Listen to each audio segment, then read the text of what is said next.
Dia sangat frustrasi seperti harimau.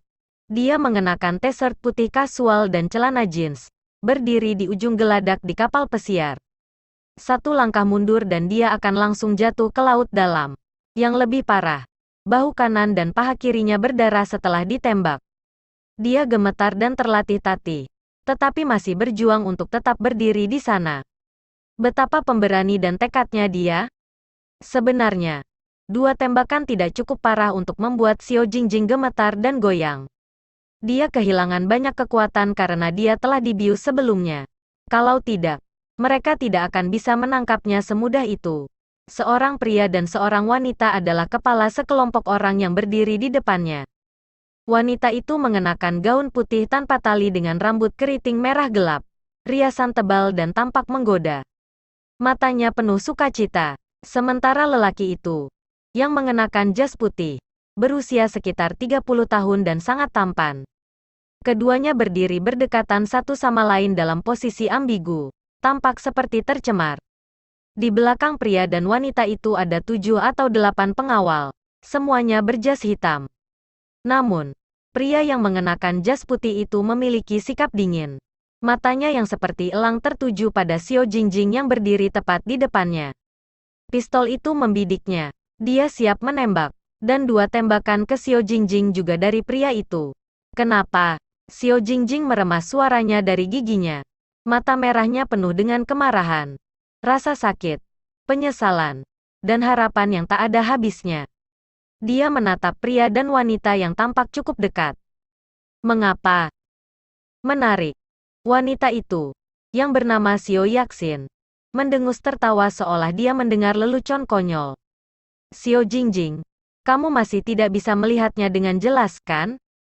Sejujurnya, saya adalah orang yang dicintai Ziyu dari awal hingga akhir. Dan Anda hanyalah alat baginya. Itulah alasan mengapa Ziyu tidak mau tidur denganmu selama 2 tahun terakhir. Kamu, Xiao Jingjing tersedak. Jika penglihatan bisa membunuh orang, Xiao Yaxin dan Qi Ziyu, yang berdiri di depannya, sudah akan dipotong-potong. Xiao Yaxin, saudara tiri Xiao Jingjing, 2 tahun lebih muda dari Xiao Jingjing. 10 tahun yang lalu, karena penampilan Ibu Xiao Yaxin, Ibu Xiao Jingjing secara mental hancur karena marah, mengalami kecelakaan mobil, dan telah berada dalam keadaan vegetatif sampai sekarang. Pada saat yang sama, Xiao Yaxin bersama ibunya, nyonyanya, telah memasuki rumah. Adapun Xiao Jingjing, dia telah dibuang oleh ayahnya ke organisasi pembunuh gelap untuk pelatihan.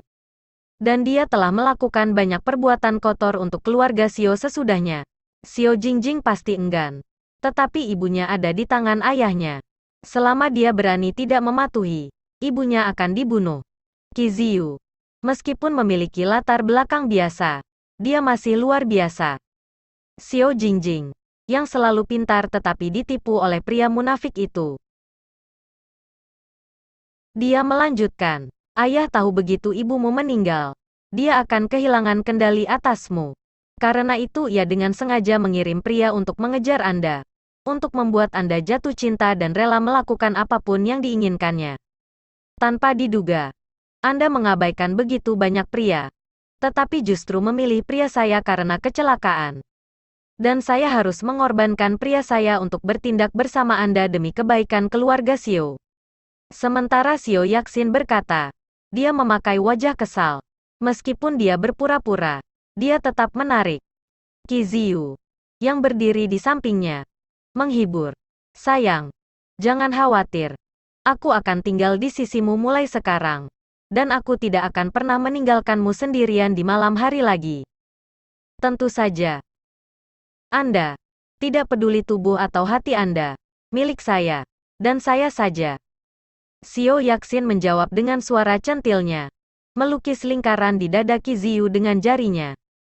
Dia menggodanya, yang membuat pria itu bersemangat secara ual dan terganggu. Jika mereka tidak berada di tengah-tengah sesuatu yang penting, dia akan menekan Xiao Yaxin di bawah tubuhnya dan menidurinya dengan keras. Menjijikkan. Xiao Jingjing merasa lebih jijik daripada terluka oleh adegan itu. Jika dia tidak diarahkan oleh pistol, dia tidak akan pernah membiarkan keduanya begitu tak tahu malu di depan matanya. Kamu. Ekspresi Xiao Yaxin berubah setelah mendengar kata-kata Xiao Jingjing. Tetapi sebelum dia bisa membantah, Qi Ziyu menyela. Sayang, jangan kesal. Dia hancur. Bukan masalah besar untuk membiarkan dia berjuang dengan kata-kata.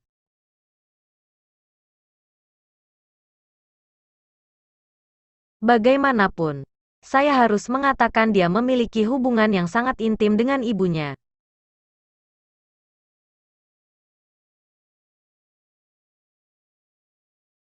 Xiao Jingjing mengepalkan tangannya, dan wajahnya menjadi tidak senang.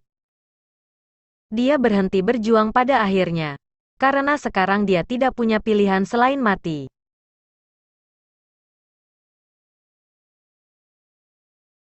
Kata-kata Xiao Jingjing seperti kutukan.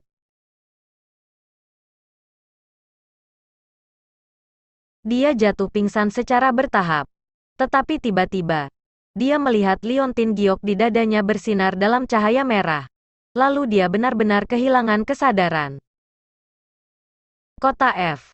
Kota tingkat ketiga di negara ini. Di ruang pasien umum rumah sakit pusat, ada 4 tempat tidur. Tetapi hanya yang tepat di dinding yang ditempati. Di tempat tidur pasien adalah seorang gadis, yang berusia 17 atau 18 tahun. Kepalanya terbungkus perban kasa. Dia adalah seorang gadis cantik dengan fitur yang cantik, tetapi memakai wajah yang hikmat, memusatkan pandangannya pada berita yang diputar di TV. Bab 2 berita itu mengatakan mayat seorang wanita telah ditemukan di laut kota B sore tadi. Orang mati berusia sekitar 25 tahun. Menurut investigasi, orang mati adalah spionase dan pembunuh industri yang diburu polisi hari ini. Sambil menonton beritanya, gadis remaja itu masih tampak serius. Tidak ada yang tahu jiwa gadis remaja itu telah secara kebetulan digantikan oleh jiwa tubuh wanita di berita. Ya, Xiao Jingjing telah dilahirkan kembali. Apakah itu sulit dipercaya? Tapi memang begitu. Bahkan Xiao Jingjing, yang bangga akan kemampuan adaptasinya yang sangat baik, telah menghabiskan seluruh pagi untuk menerima dan menghadapi kenyataan. Tetapi karena dewa telah membiarkannya dilahirkan kembali, tidak diragukan lagi. Dia akan memenuhi sumpahnya seumur hidup terakhir jika dia bisa hidup. Dia pasti akan membayar Qi Ziyu dan Xiao Yaxin kembali. Jadi, Qi Ziyu dan Xiao Yaxin, mari kita tunggu dan lihat. Xiao Jingjing kembali. Dia kembali untuk keluarga Xiao yang telah membunuh ibunya dan menggunakannya selama bertahun-tahun. Tubuh Xiao Jingjing terlahir kembali bernama Gu Jingjing, 18 tahun. Dia dilahirkan di keluarga satu orang tua yang normal, dan ibunya melahirkan di luar nikah. Karena itu, ibu dan putrinya telah dipermalukan dan dihina oleh kerabat mereka untuk waktu yang lama. Adapun Gu Jingjing, dia selalu dipanggil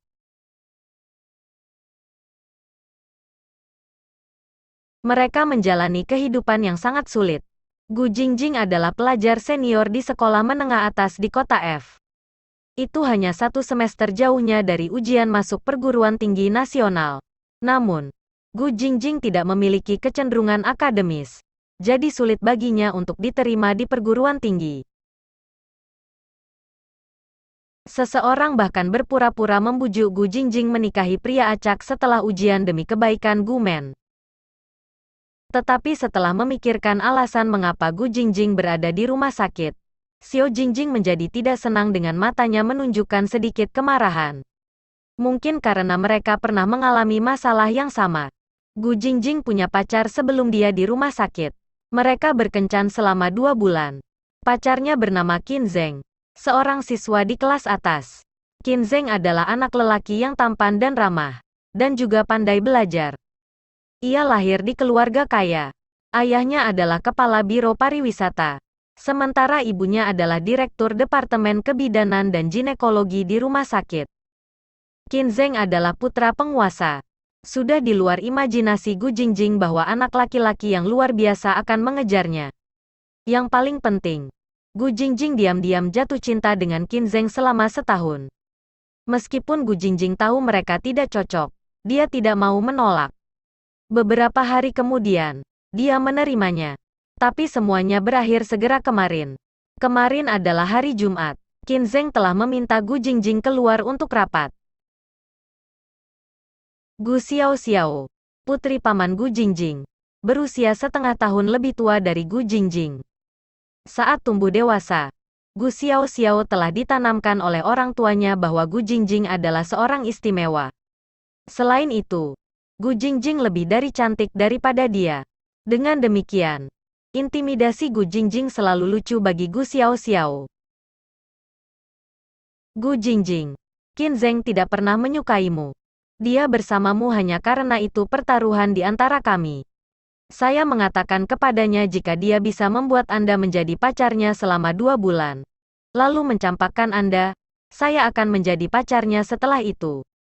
Jadi, mulai sekarang, Qin Zheng adalah pacarku.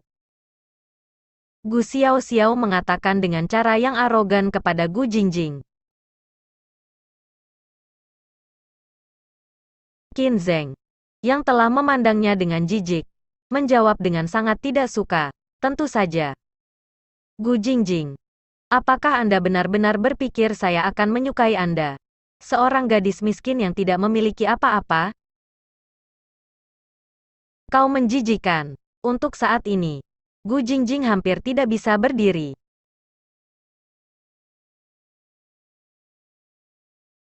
Dia melarikan diri karena malu, tetapi ditangkap karena kecelakaan mobil. Otaknya telah rusak parah saat pendarahan tanpa henti.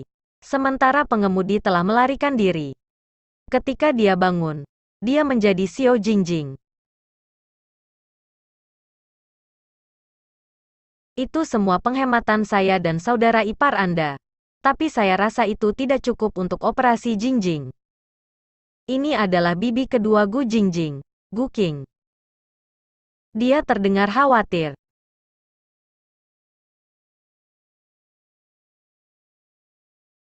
Dia juga bangkrut. Anda tahu kakak ipar tertua kami.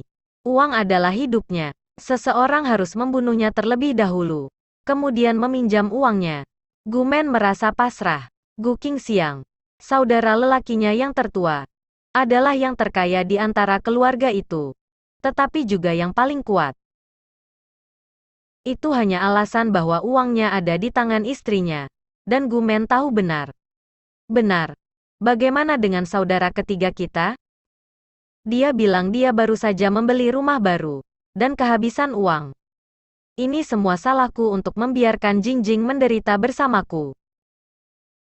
Jika Jingjing tidak bisa pulih, saya akan bunuh diri setelah itu. Gu Men kesakitan dan putus asa. Meskipun Xiao Jingjing bukan lagi Xiao Jingjing lama, dia masih memiliki keterampilan profesional bersamanya.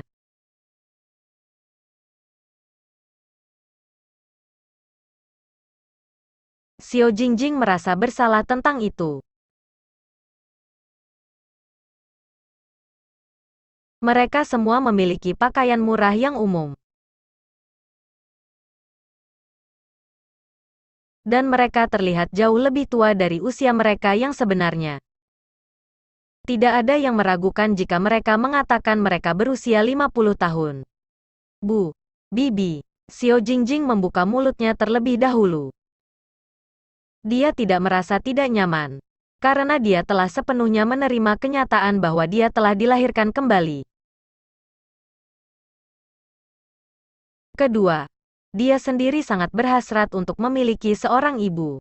Itulah alasan mengapa Xiao Jingjing dengan cepat menerima Gu Men sebagai ibunya. Gu Men membuatnya memikirkan ibunya sendiri. Meskipun menjalani kehidupan yang sulit, Gu Men masih hidup setidaknya. Mereka tidak bisa mempercayai mata mereka melihat Gu Jingjing duduk di kepala tempat tidur.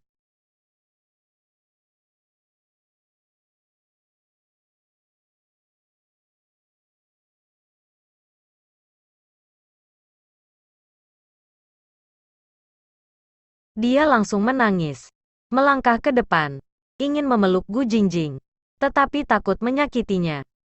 Maka Gu Men malah berdiri di sana, tidak tahu di mana harus meletakkan tangannya. Jingjing, Kamu sudah bangun. Anda akhirnya terjaga, Gu Qing juga bergegas ke depan. Itu masih tak tertahankan baginya. Tetapi dia merasa senang dan bersemangat. Bu. Bibi. Aku bangun. Kata Gu Jingjing. Memegang tangan Gumen untuk menghiburnya. Benar. Benar. Lega sekali akhirnya kau terjaga. Gumen berteriak bahagia. Dia mencengkeram tangan Gu Jingjing kalau-kalau putrinya akan hilang. Gu Qing juga menangis bahagia.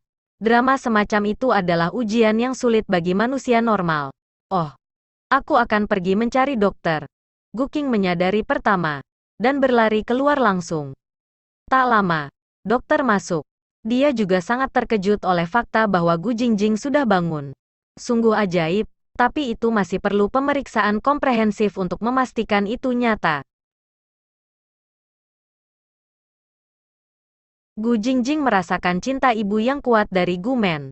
Ini adalah pertama kalinya dia dirawat dengan baik sejak ibunya dalam kondisi vegetatif. Meskipun ketika dia bersama Qi Ziyu, dia telah mendengar banyak hal manis. Itu semua bohong. Setelah makan, Gu Qing pergi untuk kerja siang. Dan Gu Men bebas untuk hari ini dan besok. Dia telah mengajukan permohonan untuk istirahat terpisah selama 3 hari bulan ini bersama-sama. Ketika Gu Jingjing ditangkap oleh kecelakaan kemarin. Gu Men telah berbicara dengan Gu Jingjing untuk sementara waktu sebelum dia menyuruhnya beristirahat. Gu Jingjing tahu bahwa Gu Men belum tidur sejak sore tadi. Jadi dia membiarkannya tidur di ranjang kosong terdekat.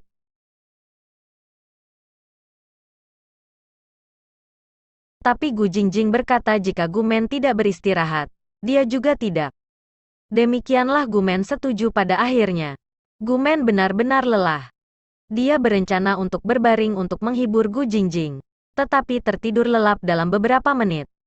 Adapun Gu Jingjing, dia tidak bisa tidur sama sekali. Dia menatap langit-langit. Memikirkan apa yang terjadi selama hidupnya yang terakhir. Tiba-tiba, dia melihat sepasang kaki berjalan di atas kepalanya. Gu Jingjing tercengang dan pikirannya kembali seketika. Tetapi tidak ada apa-apa di langit-langit putih. Mengapa dia melihat sepasang kaki berjalan di atas kepalanya? Apakah itu halusinasi? Gu Jingjing membawa matanya kembali dari langit-langit. Dia memutar tubuhnya. Fokus pada tempat tidur terdekat tempat Gu Men tertidur. Wanita itu layu kulit kuning dengan kerutan di sekitar mata dan alisnya. Gu Men, yang telah menjalani kehidupan yang sulit, tidak pernah membeli sendiri produk perawatan kulit, makanan enak atau pakaian mahal. Tapi dia akan mencoba yang terbaik untuk memberikan Gu Jingjing yang terbaik. Untungnya, Gu Jingjing selalu menjadi anak yang baik. Meskipun dia merendahkan diri dan tertutup, dia tidak akan membandingkan dengan yang lain karena dia tahu keluarganya tidak mampu. Namun, karena Xiao Jingjing adalah Gu Jingjing sekarang, dia tidak akan membiarkan dirinya dan Gu Men tetap miskin dan lemah. Selain itu, dia akan membalas dendam, dan dia harus kuat. Dia punya ambisi. Mengingat musuhnya adalah keluarga Xiao, dia pasti lebih kuat dari itu. Meskipun keluarga Xiao adalah keluarga terkaya ketiga di ibu kota, itu masih keluarga super kaya dengan miliaran aset. Dan di kota tingkat ketiga, itu harus menjadi satu keluarga teratas. Tetapi prestasi gemilang keluarga Xiao sangat bergantung pada upaya Xiao Jingjing. Xiao Jingjing telah melakukan banyak hal ilegal untuk keluarga Xiao. Mencuri dokumen rahasia lawan, membunuh orang, sebagai contoh. Tapi Xiao Jingjing telah menghancurkan semua bukti untuk keselamatannya sendiri seumur hidup terakhir. Tidak mungkin baginya sekarang untuk menemukan dan menggunakan bukti-bukti itu untuk menuduh keluarga Xiao. Sekali lagi, Gu Jingjing terganggu. Dia melihat seseorang berjalan jarak pendek. Gu Jingjing tercengang lagi, dan pikirannya kembali sekaligus. Tapi tidak ada yang lewat, kecuali tembok putih di depannya. Apakah dia benar-benar berhalusinasi? Tidak. Selain orang yang sedang berjalan, dia juga melihat pintu yang familiar dengan plat nomor bertuliskan 106. Kamar 106 persis adalah kamar pasien yang secara diagonal melintasi kamarnya. Tapi, bagaimana dia bisa melihat pintu? Tanpa alasan. Dia percaya itu bukan halusinasi. tetapi kebenaran. Tanpa sadar, Gu Jingjing melihat kembali ke dinding. Dia fokus pada itu. Setelah beberapa saat, dinding di depan matanya menjadi transparan. Tiba-tiba, ide yang berani muncul di pikiran Gu Jingjing. Apakah ini peramal? Gu Jingjing terkejut oleh pemikiran ini. Dia menarik napas panjang. Untuk memastikan apakah itu peramal atau tidak, Gu Jingjing segera mengalihkan pandangannya ke dinding lain. Dinding berangsur-angsur berubah transparan. Kemudian dia melihat apa yang ada di ruangan. Tempat tidur pasien, dan peralatan. Sekarang dia yakin itu adalah kewaskitaan. Tapi Gu Jingjing masih merasa tidak nyata. Dia ingin lebih banyak bukti. Jadi dia melihat sekeliling setelah itu. Tiba-tiba, Gu Jingjing merasakan sakit yang tajam dari matanya. Lalu dia jatuh pingsan.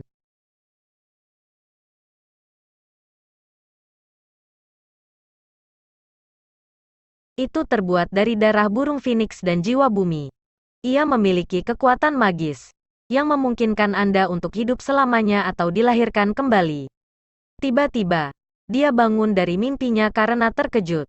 Apa yang terjadi? Setelah beberapa saat, Gu Jingjing akhirnya menemukan jawabannya. Darah phoenix terbuat dari darah burung phoenix. Karena itu adalah benda kuno. Ia memiliki kekuatan magis. Dia bisa dilahirkan kembali tepat karena giok ini. Bab 4 dalam inkarnasinya sebelumnya. Dia secara kebetulan mengambil sebuah giok merah berbentuk phoenix. Meskipun dia tidak tahu apakah itu asli atau tidak, Gu Jingjing menyimpannya karena kesukaannya. Tanpa diduga, batu giok itu memiliki kekuatan magis yang mengakibatkan kelahirannya kembali. Selain itu, darah phoenix telah terserap ke dalam jiwanya, menyebabkannya mewarisi kekuatan batu giok, serta sepasang mata giok. Semuanya menjadi sangat jelas di sepasang mata gioknya. Dengan kekuatan itu, Gu Jingjing juga mendapatkan kemampuan clairvoyance dan memori fotografi. Roh Qi mengacu pada jenis energi murni yang ada dalam berbagai entitas antara langit dan bumi, mirip dengan esensi matahari dan bulan. Ada juga ruang mata telepati. Itu adalah ruang penyimpanan yang tenang. Seseorang dapat meletakkan benda apapun, mati, di depan mata mereka ke dalam ruang mata telepati ini hanya dengan pikiran belaka. Tentu saja, semua tindakan itu, atau penggunaan mata giok, membutuhkan daya. Selain itu, seseorang yang memiliki kekuatan dapat hidup lebih lama, dan dapat menggunakan kekuatan untuk menyembuhkan cedera dan penyakit. Ruang mata telepati menjadi lebih besar ketika kekuatan tumbuh, dan mampu mengakomodasi lebih banyak hal. Karena darah phoenix itu sendiri adalah batu giok, itu membutuhkan kekuatan batu giok. Jade terdiri dari nefrite dan jadeite. Nefrit termasuk permata tradisional seperti kristal, karang, batu akik dan sebagainya. Jadeite terutama zamrud, selama ia memiliki kekuatan batu giok, itu akan berguna. Dan batu giok selalu populer dan umum, tidak peduli di zaman kuno atau masyarakat modern. Jadi, tidak sulit bagi Gu Jingjing untuk menemukan batu giok. Tapi, Gu Jingjing membutuhkan sejumlah besar batu giok. Bahkan dia sendiri tidak bisa menghitung angka pastinya. Jadi judi batu adalah satu-satunya cara untuk memuaskan kebutuhan Gu Jingjing. Dia perlu mengumpulkan kekuatan batu giok untuk mata gioknya. Karena dia memiliki mata giok sekarang, sangat mudah baginya untuk memenangkan permainan judi batu. Hanya dengan judi batu, dia bisa memenangkan lebih banyak dan lebih banyak batu giok untuk menyerap kekuatan yang lebih murni dan kuat. Pada saat yang sama, dia bisa memenangkan uang dengan judi batu. Dan jika dia ingin memenangkan uang, dia bisa menggunakan mata gioknya dengan cara lain. Misalnya, bermain cangkir dadu. Anda tidak akan pernah gagal dengan menggunakan clairvoyance. Tapi, itu tidak bisa bertahan lama, karena kasino punya aturannya sendiri. Ada batas untuk memenangkan uang. Jika seseorang memenangkan terlalu banyak uang, namanya akan ada dalam daftar hitam, atau dia mungkin akan terampil. Jadi jika ada cara lain untuk menghasilkan uang, Gu Jingjing tidak akan bertaruh. Judi batu pasti dikecualikan. Barang antik sangat bermanfaat juga. Karena barang antik biasanya memiliki sejarah panjang dengan esensi dari matahari dan bulan. Jika barang antik memiliki esensi, itu akan menjadi barang yang otentik. Semakin banyak esensi barang antik, semakin lama waktu itu pasti ada. Judi batu bisa membuat Anda menjadi miliarder atau pengemis dalam semalam. Barang antik memiliki efek yang sama. Jika Anda secara tidak sengaja mendapatkan yang asli, Anda akan menjadi super kaya sekaligus. Jika tidak, Anda akan kehilangan setiap sen yang Anda miliki. Tetapi bagi Gu Jingjing, yang telah memperoleh kekuatan magis, itu hanyalah masalah.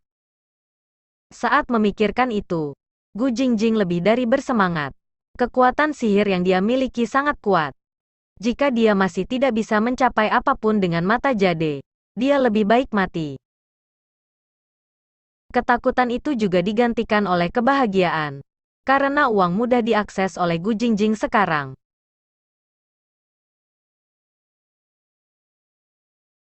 Mendengar suara khawatir dari Gu Men, Gu Jingjing segera mendapatkan kembali ingatannya. Dia menatap wajah Gu Men yang penuh kekhawatiran. Bu, kau sudah bangun? Anda tidak akan bereaksi. Kupikir otakmu rusak lagi. Anda telah menguduskan saya? Setelah penjelasan Gu Men, Gu Jingjing merasa sedikit malu. Yah, aku terlalu berkonsentrasi pada pikiranku. Gu Men tidak bertanya lebih jauh. Dia hanya ingin melihat Gu Jingjing baik-baik saja. Aku senang kau sudah bangun. Itu saja yang aku inginkan. Sudah hampir jam 6 sore. Apa yang ingin kamu makan? Biarkan saya membeli untuk Anda. Tanya Gu Men. Saya tidak pilih-pilih. Apapun baik-baik saja untuk saya. Jawab Gu Jingjing. Gu Men membuka mulutnya sejenak, tetapi tidak mengatakan sepatah kata pun. Dia tahu Gu Jingjing adalah anak yang baik, yang tidak akan memanjakan diri untuk makanan mahal. Kemudian, Gu Men memutuskan untuk membuat keputusan untuk Gu Jingjing, dan membelikannya beberapa makanan lezat. Ketika Gu Men pergi, Gu Jingjing turun dari tempat tidur untuk berjalan-jalan saat berolahraga. Tetapi ketika dia baru saja berjalan beberapa langkah dari kamar pasiennya, seorang dokter yang berjalan cepat dengan jas dan topeng putih, menjatuhkannya. Gu Jingjing tersandung dan hampir jatuh. Untungnya, dia langsung menangkap dinding dan menjaga keseimbangannya.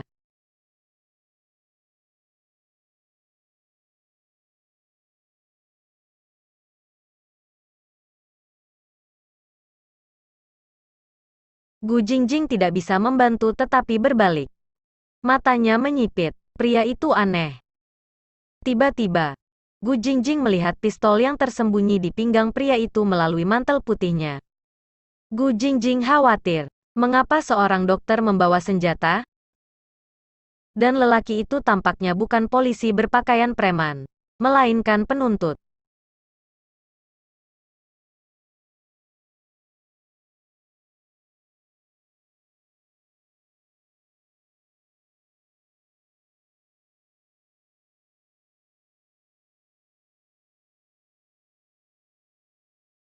Dia bukan dewa atau perawan Maria, tapi dia juga tidak berdarah dingin. Dan dia bersedia membantu selama dia bisa. Oleh karena itu, Gu Jingjing menindaklanjuti dengan tenang. Gu Jingjing mengikuti tersangka ke kantor. Ketika dia akan berjalan masuk, seorang dokter wanita muda, yang mengenakan jas putih juga, keluar. Tetapi dihentikan oleh tersangka. Gu Jingjing memusatkan perhatian pada gerakan tersangka.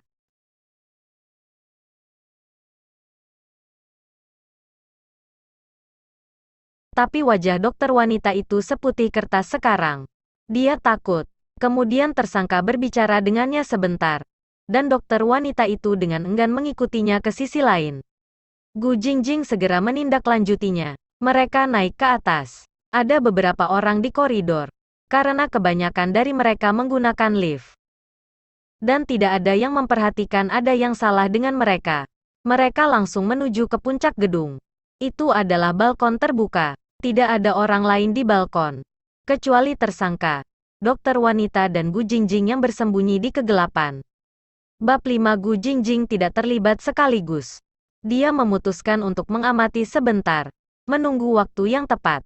Tersangka memegang pistol, mengarah ke dokter wanita. Mereka sangat dekat. Ada tumpukan barang-barang lain-lain di sisi kanan pintu keluar. Gu Jingjing menggunakannya untuk menutupi dirinya, dan bergerak lebih dekat ke mereka. Yang Hao, apa yang kamu inginkan? Menghadapi pistol itu, dokter wanita itu gemetaran. Apa yang saya inginkan? Tersangka, Yang Hao, mendengus. Kemudian dia berkata dengan marah dengan matanya penuh keganasan. An Qian, itu semua karena kamu, aku berakhir seperti ini. Apa yang saya inginkan? Rumah sakit telah memecat saya. Istri saya meninggalkan saya untuk pria lain. Ini kamu. Itu semua karena kamu, berbicara tentang ini. An Qian merasa sedih. Dia berargumen. Itu semua karena perilaku tidak bermoral Anda.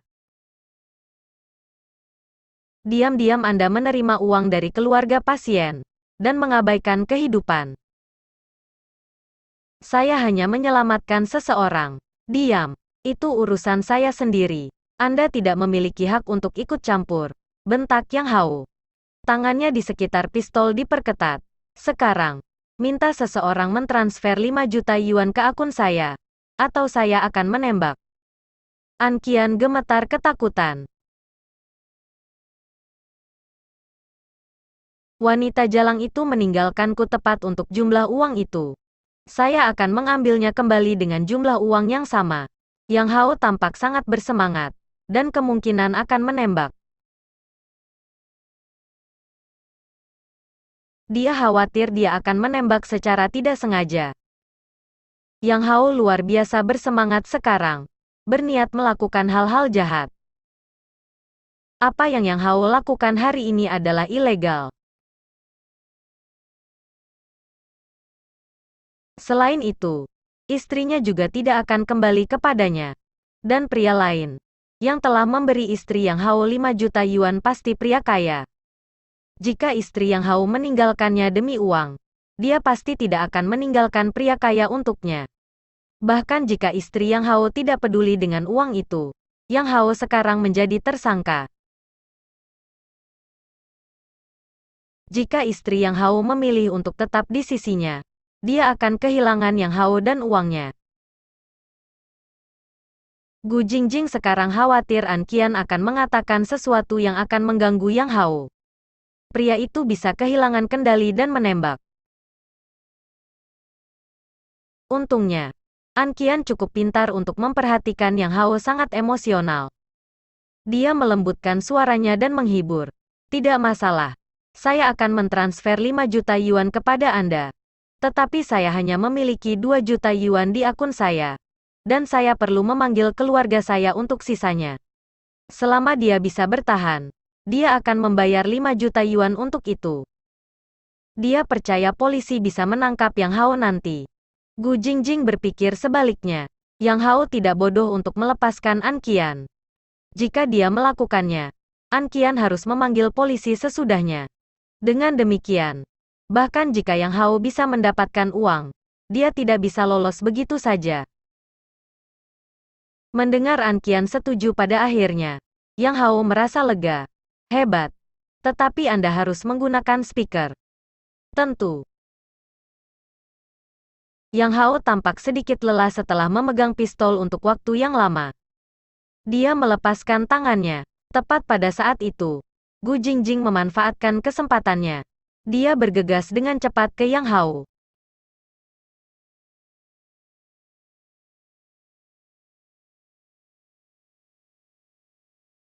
Tapi itu belum berakhir.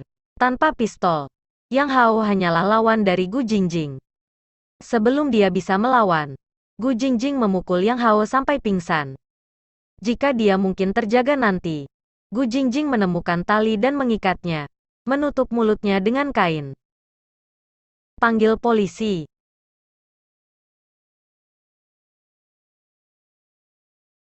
Oh, baik. Benar. An Qian akhirnya mendapatkan kembali ingatannya, dan menemukan teleponnya hilang.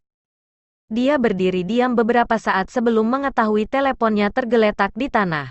Dia segera mengambilnya, tetapi sebelum dia bisa keluar, teleponnya berdering. An Qian kaget. Dia melihat nama penelepon, dan menjawabnya sekaligus.